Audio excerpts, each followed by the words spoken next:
Isang dasal ng pasasalamat na malaki sa Diyos. Panginoon, salamat sa bagong araw na ibinigay niyo.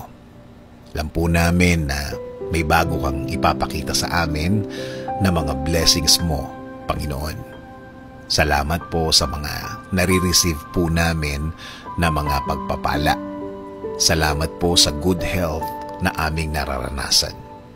Salamat po sa patuloy na proteksyon na ibinibigay niyo sa amin at sa aming pamilya. Salamat din po sa paggaling ng aming ibang miyembro ng aming pamilya. Kasabay din po ng proteksyon na hindi na sila magkakasakit ulit, Panginoon. Salamat din po sa mga bagay na ibibigay niyo po sa amin. Alam po namin na ang timing niyo po ay perfect timing, Panginoon. Alam namin in time, makukuha namin ang aming hinihingi at idinadasal po namin sa inyo. At alam po namin na hindi na ito magtatagal.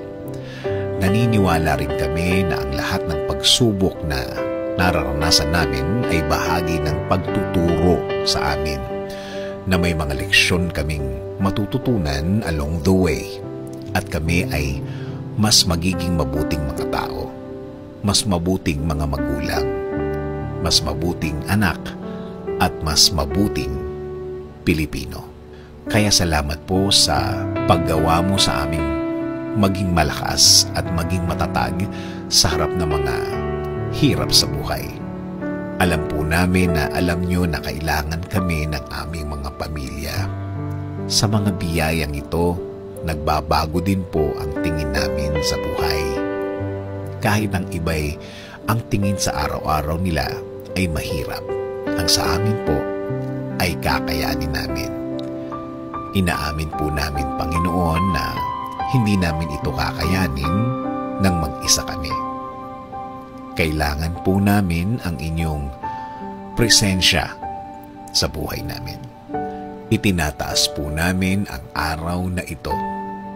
Kami po ay patuloy na magtitiwala at maniniwala na kami ay nasa ilalim ng inyong pagmamahal at pag-iingat, kaya kaya po namin ang harapin ang araw na ito.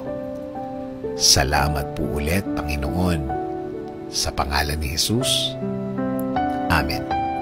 Sabi nga sa Psalm 7:17, I will give thanks to the Lord because of His righteousness. I will sing the praises of the name of the Lord Most High.